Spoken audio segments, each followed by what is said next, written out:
الحمد لله نحمده ونستعينه ونستغفره ونؤمن به ونتوكل عليه ونعوذ بالله من شرور أنفسنا ومن سيئات أعمالنا من يهده الله فلا مضل له ومن يضلله فلا هادي له وأشهد أن لا إله إلا الله وحده لا شريك له وأشهد أن محمدا عبده ورسوله صلى الله عليه وعلى آله وأصحابه أجمعين أما بعد أعوذ بالله من الشيطان الرجيم بسم الله الرحمن الرحيم يا أيها الذين آمنوا كتب عليكم الصيام صدق الله مولانا العظيم.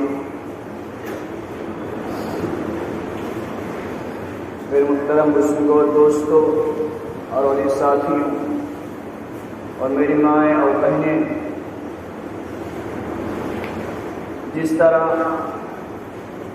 ہفتوں میں ایک دن جو دنوں میں سب سے افضل ہے، ساتوں دن میں جو سب سے افضل دن ہے وہ جمعہ کا دن ہے، اور اسی طرح مہینوں میں جو افضل دن ہے وہ رمضان المبارک کا مہینہ ہے. یہ رمضان المبارک کا مہینہ بابرکت والا ہے، عظمت والا ہے، رحمت والا ہے، مغفرت والا ہے. یہ مہینہ 4-5 دن کے اندر انشاءاللہ شروع بھی ہو جائے گا. تو میری اور آپ کی خوشنودی ہے کہ اللہ تبارک و تعالی نے مجھے اور آپ کو صحت مند رکھا ہوا ہے. ہم روزہ رکھنے کی طاقت رکھتے ہیں، لیکن روزے کی جو اس کا حق ہے ہم اس کے حق کو ادا نہیں کر پاتے، کیونکہ ہمارے پاس اس مہینے کو دیکھنے کے لیے ایسی آنکھیں نہیں، ہمارے پاس آنکھوں میں قوت نہیں کہ ہم مہینے کو دیکھیں کہ کتنا برکت والا مہینہ ہے، کتنی عزت والا مہینہ ہے. جو کہ نبی پاک صلی اللہ علیہ وسلم جو بالغ النظر تھے، جو جانتے تھے کہ رمضان کا مہینہ کتنا بابرکت مہینہ ہے، جب نبی پاک صلی اللہ علیہ وسلم رجب کا شعبان چاند دیکھتے تو آپ صلی اللہ علیہ وسلم خوش ہو جاتے اور خوشی میں دعا پڑھتے، اللہم بارک لنا فی رجبنا و شعبان وبلغنا رمضان، کہ اے اللہ تو ہمیں رجب اور شعبان عطا کیا اور ہمیں رمضان تک پہنچنے کے لیے ہمیں آسان بنا دے، وہاں تک پہنچا بھی دے. کیوں آپ صلی اللہ علیہ وسلم دعا کرتے تھے؟ اس لیے کہ آپ صلی اللہ علیہ وسلم جانتے تھے کہ کتنا بابرکت مہینہ ہے، کتنی رحمت والا مہینہ ہے، کتنی نیکیوں کا کمانے والا مہینہ ہے. یہ سیزن کا مہینہ ہے. جس طرح عید آتی ہے تو دکانوں پر کپڑے فروخت زیادہ ہونا شروع ہو جاتے ہیں، اسی طرح یہ مہینے میں نیکیاں زیادہ اللہ تبارک و تعالی اپنے بندوں پر نچھاور کر دیتا ہے. جو بندہ جانتا ہے کہ رمضان کتنا برکت مہینہ ہے، افضل مہینہ ہے، وہ خوب نیکیوں کو جمع کر لیتا ہے، اور وہ ایک مہینے اتنی نیکی جمع کر لیتا ہے کہ وہ 11 مہینہ جو گناہ کیے رہتا ہے ان گناہوں کو اللہ بھی مٹا دیتا ہے. اور اگر وہ مہینہ کو جس طرح جیسا اس کا حق ہے رمضان کا اسی طرح گزارا تو پھر اس مہینے کی برکت سے اللہ تبارک و تعالی اس کے 11 مہینے بھی اسی طرح گزارنے پر آسان کر دے گا. اسی طرح اس کا 11 مہینہ بھی رمضان کے علاوہ بھی گزرے گا جب اس مہینے کو اس کے حق کے ساتھ ادا کرے گا. جیسا کہ رمضان کا حق، بہت زیادہ حدیثیں ہیں جو رمضان کی افضلیت کو بتاتی ہے، اس کی برکت کو بتاتی ہے، اس کی رحمت کو بتاتی ہے. سلمان فارسی رضی اللہ عنہ روایت کرتے ہیں کہ رسول اللہ صلی اللہ علیہ وسلم شعبان کی آخری تاریخ کو، یعنی 29 یا 30 تاریخ کے آپ صلی اللہ علیہ وسلم نے خطبہ دیا اور خطبہ میں فرمایا کہ اے لوگوں اتنا عظیم مہینہ آ رہا ہے، اتنا بابرکت والا مہینہ آ رہا ہے کہ اگر تم اللہ کے سامنے کھڑے بھی ہو جاؤ گے تو اللہ نفل کے برابر ثواب دے گا. اگر تم اللہ کے سامنے خالی کھڑے ہو جاؤ، بیٹھ جاؤ عبادت کے لیے، تو نفل کے برابر اللہ ثواب دے گا. اور اس مہینے میں ایک رات ایسی ہے جو 1000 راتوں سے 1000 مہینوں سے زیادہ افضل ہے. اور اس مہینے میں اگر کوئی نفل نماز یا سنت نماز پڑھتا ہے تو اللہ تبارک و تعالی اس کے فرض کے برابر ثواب دیتا ہے. فرض کے برابر اللہ اس کو ثواب دیتا ہے، دوسرے مہینوں کے برابر. اور اگر کوئی انسان فرض نماز ادا کرتا ہے تو اس کو 70 فرضوں کے برابر ثواب دیا جاتا ہے۔ یہ نبی پاک صلی اللہ علیہ وسلم نے صحابہ کو بتایا کہ کتنا بابرکت مہینہ ہے۔ سب سے پہلے تو کہا کہ رحمت والا مہینہ ہے، بابرکت والا مہینہ ہے، اس سے اپنے گناہوں کو بچاؤ، گناہوں سے بچو اور خوب نیکیاں کرو۔ پھر آپ نے دوسری خوشخبری دی کہ جو اللہ کی طرف بیٹھتا ہے عبادت کے لیے، اللہ اس کو نفل کا ثواب دیتا ہے، یعنی جو تراویح کے لیے اللہ کے لیے کھڑا ہوتا ہے، جو سنت موقرہ، اس کو اللہ اتنا ثواب دیتا ہے کہ ایک ایک سجدے پر 1,500 1.5 لاکھ نیکی دی جاتی ہے، ایک ایک سجدے پر۔ یہ تراویح جو پڑھتے ہیں، تراویح یہ ترویہ کی جمع ہے، تراویح ترویہ کی جمع، اور یہ راحت سے بنا ہوا ہے، راحت سے تراویح بنی ہوئی ہے، کیونکہ ہر 4 رکعت کے بعد ہم لوگ بیٹھتے ہیں، 4 رکعت کے بعد بیٹھنا پڑتا ہے، جو نبی پاک صلی اللہ علیہ وسلم نے بتایا کہ بیٹھو، تھوڑا آرام کر لو، پھر اس کے بعد نماز کے لیے تراویح کے لیے کھڑے ہو، اس لیے اس کو تراویح کہا جاتا ہے۔ چاہے اس میں اتنی آرام کر لو، یا اس میں عبادت کر لو، یا اس میں نفل نماز پڑھ لو اتنی دیر میں، یا تسبیح بھی پڑھ لو۔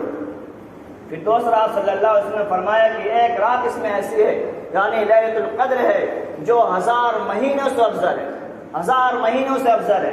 یہ رات کیوں افضل بنائی گئی؟ کیوں اللہ تبارک و تعالیٰ نے اس امت پر ایک دن کی عبادت، ایک دن کی رات کو 1000 مہینوں کے برابر کر دیا؟ نبی پاک صلی اللہ علیہ وسلم کے پاس ایک شخص کا تذکرہ کیا گیا اور کہا گیا کہ یا رسول اللہ، ایک شخص ایسا ہے جس نے 1000 مہینے اللہ کی رات اللہ کی راہ میں جہاد کیا، اللہ کی راہ میں جہاد کرتا رہا، کافروں کو ہٹاتا رہا اللہ کے راستے سے، جو اللہ کے راستے میں رکاوٹ بنتے تھے ان کو کاٹتا رہا اور جہاد کرتا رہا اسلام کے لیے۔ اس کی عبادت تو 1000 مہینے اس کی عمر تھی، جس نے 1000 مہینوں عبادت اللہ کے راستے میں جہاد کیا، تو ہماری عمر جو 65 سال 70 سال ہے اس عبادت کو کیسے پہنچیں گے؟ تو نبی پاک صلی اللہ علیہ وسلم کو بڑا تعجب ہوا اور اللہ کے دربار میں حاضر ہوئے اور دعا مانگی، تو اللہ تبارک و تعالیٰ نے نبی پاک صلی اللہ علیہ وسلم کی دعا قبول فرما لی اور لیلۃ القدر ہمیں نصیب کیا۔ اور اس شخص کا نام روایت میں آتا ہے کہ شمعون تھا۔ یہ اتنا طاقتور شخص تھا، اتنا دلیر تھا، اتنا بہادر تھا کہ دشمن اس سے کانپتے تھے، لیکن اس کو سازش گندی ترتیب سے اس کو مارنے کی سازش کی گئی۔ یہ اللہ کا جو بندہ تھا، اس کو مارنے کی، اس کو راستے سے ہٹانے کی کافی نے کوشش کی۔ سب سے پہلے جو مہرہ بنائے اس کی بیوی کو بنایا، اس کی بیوی کو سونے کی چمک اور سے لالچ دیا، ایک سونے کی تھالی پیش کی کہ تم اپنے شوہر کو اپنے گھر میں قید کر لو، ہم اسے ماریں گے۔ پہلی رات بیوی اس کو کھجور کے چھلکے کی جو رسی بنی ہوتی ہے اس سے اپنے شوہر کو باندھا، اور باندھنے کے بعد اس کا ایک پیر پہ دونوں پیر پہ اور دونوں ہاتھ پہ رکھتی ہے۔ پھر کافر آتے ہیں، اس کو پکڑ لیتے ہیں اور پکڑنے کے بعد اس کے ناک اور اس کے کان کو کاٹ دیتے ہیں۔ پھر اللہ سے دعا کرتا ہے کہ یا اللہ میری مدد فرما، مجھے تیری طاقت دے کہ میں ان چیزوں کو توڑ دوں۔ اللہ تیری طاقت دیتا ہے تو ان چیزوں کو توڑ دیتا ہے۔ تو اس وجہ سے جو اللہ کی راہ میں 1000 مہینے جہاد کیا، اللہ نے اس کی مدد کی، تو اسی وجہ سے اللہ نے ہمیں رمضان مبارک میں جو رات دی 21 23 25 27 29، یہ 5 راتیں دی ہے، اس میں لیلۃ القدر کو تلاش کرو۔ اس میں جو لیلۃ القدر کو تلاش کرے گا اور جو اللہ کی راہ میں عبادت کرے گا رات بھر، تو اس کو اس مہینے 1000 مہینے کے برابر ثواب اللہ تبارک و تعالیٰ دے دیتا۔ لیکن نہ ہم اس مہینے کی اس کی جو حیثیت ہے، جو اس کا مرتبہ ہے، وہ ہم اس کو جانتے ہیں کہ اس میں کیا اللہ تبارک و تعالیٰ نے برکت دی ہے، کس طرح بندوں کی مغفرت چاہتا ہے، ہمیں کچھ معلوم ہے، نہ وہ معلوم کرنے کی کوشش بھی نہیں کرتے، نہ علماء سے پوچھتے ہیں کہ راتوں کو کیسے گزارنا چاہیے، مہینوں کو کیسے گزارنا چاہیے۔ رمضان کا مطلب ہے جل جانا۔ اللہ تبارک و تعالیٰ رمضان کے مہینے کا نام رمضان اس لیے رکھا کہ اللہ تبارک و تعالیٰ پورے مہینے بندے کو گناہوں کو 11 مہینے جو بندے کے گناہ رہتے اس کو جلاتا ہے، اور جب 29 یا 30 رات ہوتی ہے تو پھر اللہ تبارک و تعالیٰ اس کو ایسے پاک صاف کر کے بھیجتا ہے جیسے وہی ماں کے پیٹ سے جنم لیا ہو۔ رمضان کی مطلب ہے جل جانا، یعنی اللہ گناہوں کو جلاتا ہے،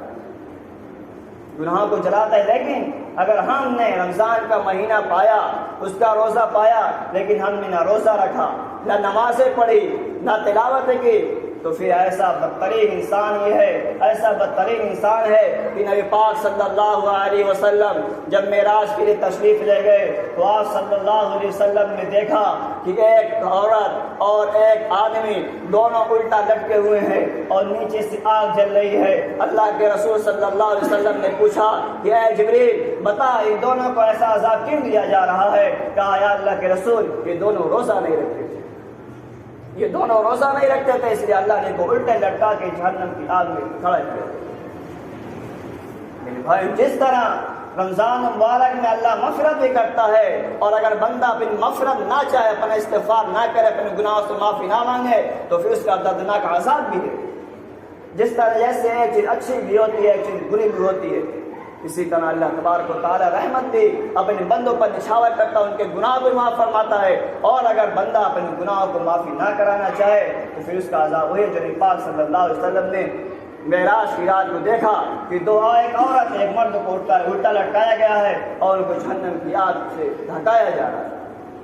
میرے بھائی اگر ہم رمضان مبارک کا مہینہ پائے ہیں اسے ہم اللہ کا شکر ادا کریں کہ اللہ نے ہمیں اس مہینے تک پہنچایا۔ اور روزہ رکھنے کا مطلب یہ نہیں کہ ہم صرف بھوکے رہیں، صرف پیاسے رہیں اور اپنے گھروں میں پڑے رہیں، اس کا مطلب روزہ نہیں ہے، یہ روزہ نہیں ہے، یہ تو بھوک پیاس ہے، یہ تو اپنے آپ کو بھوکا پیاسا رکھنا ہے۔ نبی پاک صلی اللہ علیہ وسلم نے فرمایا کہ کچھ لوگوں کا روزہ ایسا ہے سوائے ان کے بھوک اور پیاسا رہنے کہ ان کو کوئی فائدہ نہیں ہوتا۔ کیوں؟ کیونکہ روزے کا مطلب ہے کہ آنکھ بھی روزہ رکھے، روزے کا مطلب ہے کہ پیر بھی روزہ رکھے، روزے کا مطلب ہے کہ ہاتھ بھی روزہ رکھے، روزے کا مطلب ہے کہ کان بھی روزہ رکھے، روزے کا مطلب ہے کہ دل بھی روزہ رکھے، اور روزے کا مطلب ہے کہ اچھی سوچ بھی روزہ رکھے۔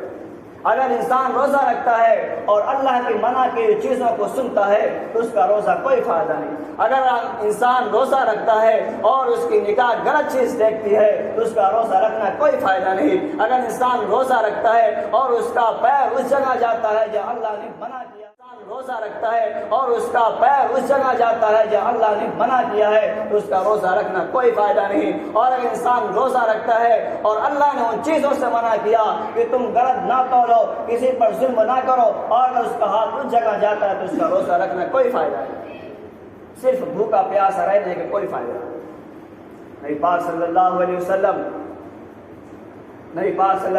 منبر پہ چڑھے اور صحابہ سے کہا کہ قریب آ جاؤ، تو صحابہ کرام قریب ہوئے تو جب پاک صلی اللہ علیہ وسلم نے منبر پر پہلی سیڑھی رکھی، پہلا قدم رکھا تو کہا آمین، پھر جب دوسری سیڑھی پہ قدم رکھا پھر کہا آمین، پھر جب تیسری سیڑھی پہ قدم رکھا پھر کہا آمین۔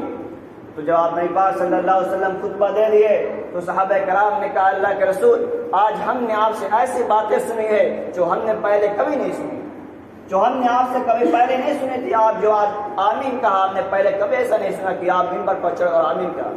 نبی پاک صلی اللہ علیہ وسلم نے کہا کہ ابھی اسی وقت میرے پاس جبریل آئے تھے، ابھی اسی وقت میرے پاس جبریل آئے تھے، اور جبریل نے کہا کہ وہ شخص ہلاک ہو جس نے رمضان مبارک کا مہینہ پایا اور اپنے آپ کو معاف نہیں کرا پایا۔ تو میں نے کہا آمین۔ پھر جب میں نے دوسرے سیڑھی پر اپنے قدم رکھا تو میں نے جو آمین کہا اس وقت جبریل نے کہا کہ ہلاک ہو وہ شخص جس نے اپنے ماں باپ کو بڑھاپے میں پایا اور پھر اپنی مغفرت کرا کے اس کی خدمت کر کے اپنے آپ کو جنت کا مستحق نہ کیا۔ تو میں نے کہا آمین۔ تو میرے بھائیوں، تو یہ جو نبی پاک صلی اللہ علیہ وسلم آمین کہنا تھا اور جبریل کی دعا تھی۔ جبریل جو فرشتوں میں سب سے افضل فرشتے، اللہ کے محبوب فرشتے، اور نبی جو نبیوں کے سردار اور کائنات کے سردار، نبیوں میں سب سے اعلیٰ اللہ کے پیارے نبی پاک صلی اللہ علیہ وسلم کا اس پر آمین کہنا اس دعا کو اور مزید سخت بنا دیتا ہے۔ اس لیے ہمیں اس مہینے میں اپنے ہاتھ کو، اپنے روزے کو، اپنے کان کو، اپنے پیر کو، اپنی سوچ کو بھی روزہ رکھنا چاہیے۔ ہم نے روزہ رکھا اور غیبت کرنا شروع کر دی تو روزہ رکھنا کوئی فائدہ نہیں۔ نبی پاک صلی اللہ علیہ وسلم کے زمانے میں دو عورت کی جان مرنے کے قریب ہو چکی تھی، نکلنے کے قریب ہو چکی تھی۔ نبی پاک صلی اللہ علیہ وسلم کے پاس خبر پہنچائی گئی تو نبی پاک صلی اللہ علیہ وسلم نے کھالی دیا کہ جاؤ ان دونوں سے کہو کہ میں طے کریں، ان دونوں کو جاؤ کہو کہ میں طے کریں۔ جب وہ تھالے ان کے پاس لائی گئی اور ان سے کہا کہ طے کرو، تو جب انہوں نے طے کیا تو اس میں تازہ گوشت اور تازہ خون۔ نبی پاک صلی اللہ علیہ وسلم نے فرمایا کہ یہ عورت سحری تو کھائی تھی، حلال رزق سے کھایا تھا، لیکن انہوں نے غیبت کر کے اپنے اندر حرام چیز ڈال لی، حرام چیز ڈال لی اپنے اندر۔ نبی پاک صلی اللہ علیہ وسلم جب معراج کو گئے تو دیکھا کہ ایک شخص کے پاس خوب اچھے اچھے کھانے رکھے ہوئے ہیں، خوب اچھے اچھے کھانے رکھے ہوئے ہیں، اور ایک طرف مردار سڑا پڑا ہوا ہے۔ وہ اچھے کھانے نہیں کھا رہا، وہ مردار کے گوشت کو نوچ نوچ کے کھا رہا ہے۔ تو نبی پاک صلی اللہ علیہ وسلم جبریل سے کہا، جبریل یہ اچھے کھانے کیوں نہیں کھا رہا ہے، یہ سڑا گوشت کیوں کھا رہا ہے مردار کا؟ تو نبی پاک صلی اللہ علیہ وسلم نے کہا، یہ غیبت کرنے والا انسان ہے، یہ غیبت کرنے والی عورت ہے جس نے لوگوں کی غیبتیں بیان کی، لوگوں کی چغلیاں کی۔ یہ انسان ہے جس کے پاس اچھا کھانا ہے وہ نہیں کھا رہا، اور برا کھانا یعنی جو مرد کا سڑا ہوا جو لاش ہے اس کو نوچ نوچ کھا رہا۔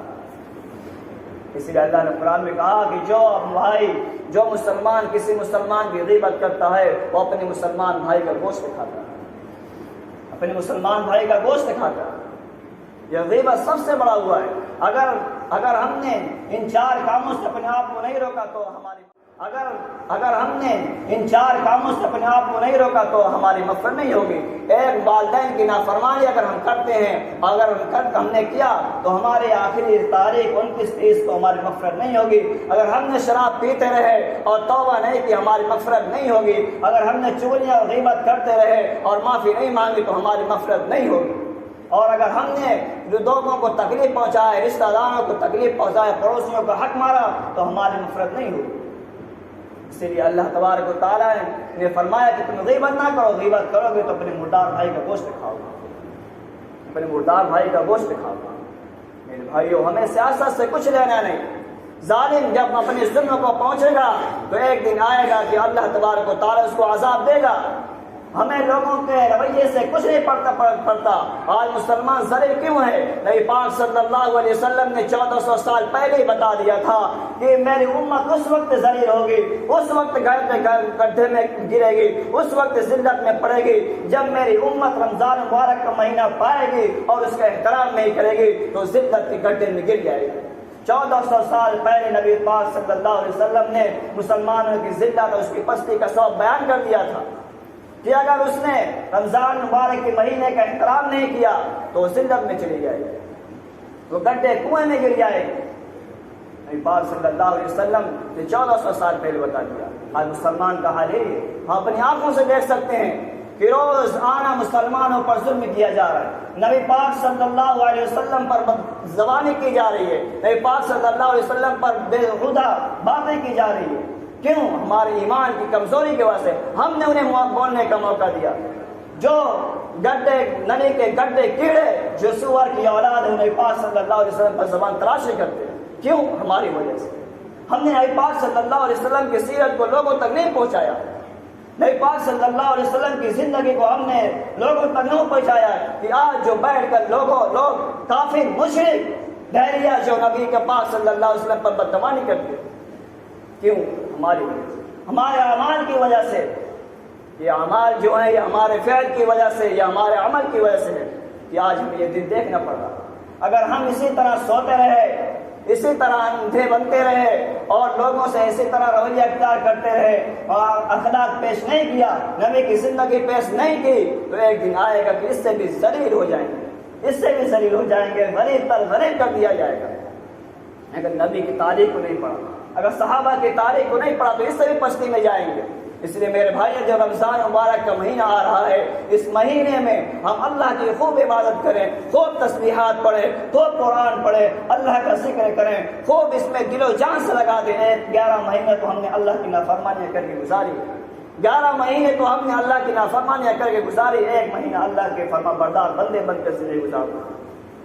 کیا تم جانتے ہو کہ اگلے مہینے اگلے سال تم روزے رکھو گے؟ کیا تم جانتے ہو کہ اگلے سال تم روزے تک پہنچ پاؤ گے؟ نہیں پہنچ پاؤ گے۔ اگر کوئی انسان گارنٹی دیتا ہے کہ میں کل بھی زندہ رہوں گا تو پھر اسے عالم الغیب کہا جائے گا، اور اللہ کے سوا کوئی عالم الغیب نہیں ہے، اللہ کے سوا کوئی عالم الغیب نہیں۔ وہ انسان نہیں جان سکتا کہ میں کل زندہ رہوں گا، میں ممبر پہ بیٹھا ہوں، میں نہیں جانتا کہ میں اٹھ کے یہاں بیٹھ جاؤں. کسی کی ایک پل کی خبر نہیں، ایک سیکنڈ کی بھی خبر نہیں. تو میرے بھائی اپنے اعمال کو اچھا بناؤ، نبی پاک صلی اللہ علیہ وسلم کی تعریف کو، ان کی زندگی کو عام کرو، لوگوں تک پہنچاؤ. جو لوگ آج نبی پاک صلی اللہ علیہ وسلم کی زندگی غلط طریقے سے بیان کرتے ہیں، غلط طریقے سے نبی کی زندگی کو بیان کیا جاتا ہے، لوگوں کو بھڑکایا جاتا ہے. جو مسلمان ہمارے بھائی ہیں جو کالجوں میں پڑھتے ہیں، اگر وہ دین کی تعلیم مدرسوں سے حاصل نہیں کی ہے، کالجوں میں پڑھتے ہیں اگر وہ دین کی تعلیم مدرسوں سے حاصل نہیں کی ہے، مکاتب سے حاصل نہیں کی ہے، تو ان سور کی اولادوں سے، خنزیر کی اولادوں سے وہی سبق لیں گے جو وہ بیٹھ کر بولیں گے، وہ سمجھیں گے کہ ہاں یہ بات صحیح ہے. اس لیے میرے بھائیوں اپنے بچوں کو پہلے مدارس میں پڑھاؤ، مکاتب میں پڑھاؤ، ان کا ایمان مضبوط کرو، ان کا ایمان مضبوط کرو. اگر ان کا ایمان مضبوط ہے تو اگر ایک کافر بولے گا تو 10 مسلمان بولیں گے. ایک کافر بول رہا ہے لاکھوں انسان چپ ہیں، کیوں؟ ایمان کمزور. سوشل میڈیا کا زمانہ ہے، سوشل میڈیا کا زمانہ. اگر تم چاہتے ہو تو سوشل میڈیا پہ کمنٹ کرو. نبی پاک صلی اللہ علیہ وسلم کا جو گستاخ ہے اسے قتل کرنا واجب ہے، واجب ہے، واجب ہے. نبی پاک صلی اللہ علیہ وسلم کی زندگی کو میرے بھائی عام کرو. جو چاہتا ہے نبی کی زندگی پر کیچڑ اٹھا کے چلا جاتا ہے، جو چاہتا ہے نبی کی زندگی پر بحث گوئی کر کے چلا جاتا ہے، نبی پہ انگلیاں اٹھا کے چلا جاتا ہے. کیوں؟ ہماری کمی، ہم لوگ کی کمی ہے کہ ہم لوگوں پہ نبی پاک صلی اللہ علیہ وسلم کی زندگی نہیں بتاتے. تو میرے بھائی نبی پاک صلی اللہ علیہ وسلم بتایا کہ رمضان مبارک کا جو مہینہ آ رہا ہے بہت بابرکت والا مہینہ ہے. اللہ نے ایک جگہ فرمایا سیام، قرآن نے ایک جگہ فرمایا صوم. صوم کا مطلب ہے کہ روزہ بھوک پیاس کا نام ہے. سیام یہ جمع ہے، مطلب اس کا کہ بدن کا پورا جسم تمہارا روزہ ہے. اللہ نے دونوں لفظ قرآن میں ذکر کر دیے کہ تمہارے ہاتھ بھی روزے رہے، تمہاری آنکھ بھی روزے رہے، تمہارے پیر بھی روزے رہے، تمہارے کان بھی روزے رہے، تمہارے آنکھ بھی روزے رہے، تمہارا جسم روزہ رہے. اور اللہ نے صوم بھی فرمایا کہ تم بھوکے پیاسے رہو. اس کا بدلہ اللہ تبارک و تعالیٰ خود دے گا.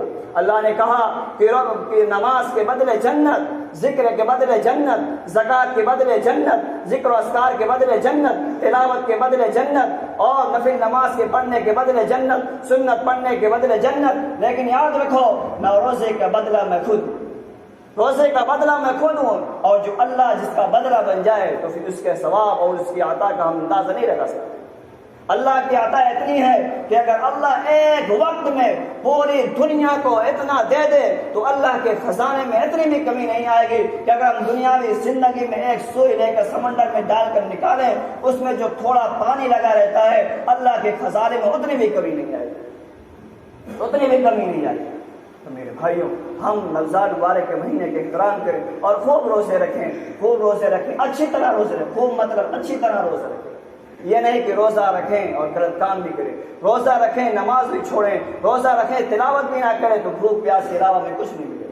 بھوک پیاس کے علاوہ کچھ نہیں ملے گا، سوائے اپنے آپ کو ذلت میں، اپنے آپ کو مشقت میں ڈالنے کچھ نہیں ملے گا.